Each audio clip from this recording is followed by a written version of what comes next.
In June 2025, the College of Policing released an article. And in that article, they stated that about 170,000 people go missing every year. I mean, that's a lot of people. And these people go missing for different reasons. Some of them because it's relationship breakdown, others because of debt, others because they may be using drugs, others because of crimes, others probably because they just got lost. Some people don't actually want to be found. They like to go off grid. But can you imagine how their family members must feel, those who love them? How they must feel inside of them, how worried and fearful they must feel that this loved one is off somewhere and they don't know what's happened to this person.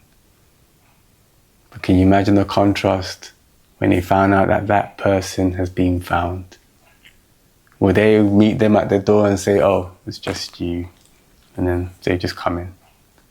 No, I don't think they'll do that, because if they loved them, they would be so glad that that loved one has been found, and they will run to them and hug them, and they will probably cry and just let them know, you know, I missed you. See, when something was once lost or someone was once lost, then when they're found, there is a contrast in how our hearts will behave. See, Jesus is telling the story in Luke chapter 15.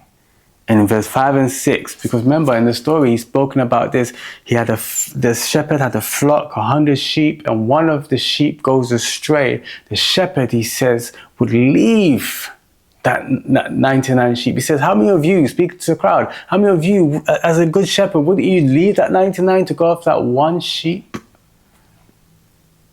When you find that one sheep, the question then is this: what will your reaction be?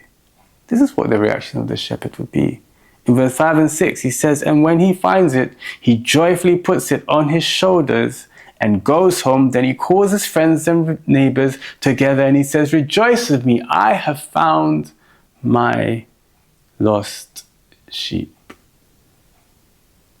See, the people, the crowd that were there, the tax collectors, the sinners, the prostitutes, the everyday people, the religious elites, they know that no shepherd is just going to, simply leave it like that. No, the shepherd will rejoice and be happy that the shepherd found his sheep.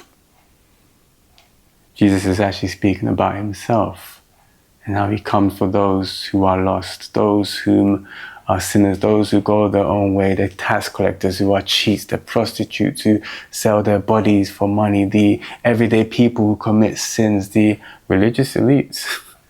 We should know that they also are in need of salvation from him. But maybe they're not picking that up. He's come for everyone. Everyone, he's letting them know, is valuable to him. He comes relentless to pursue after hearts, to save lives. But will they allow him to save them? See, the tax collectors and the prostitutes and sinners, they're the ones that gather around Jesus to listen. And Jesus is calling you to come to him. In fact, he's coming after you as that shepherd.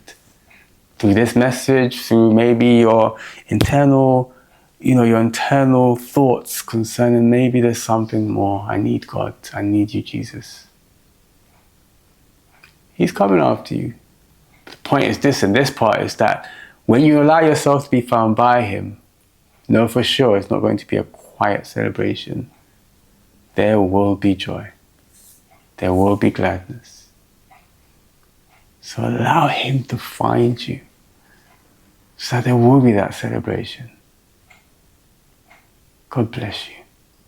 Have a wonderful week.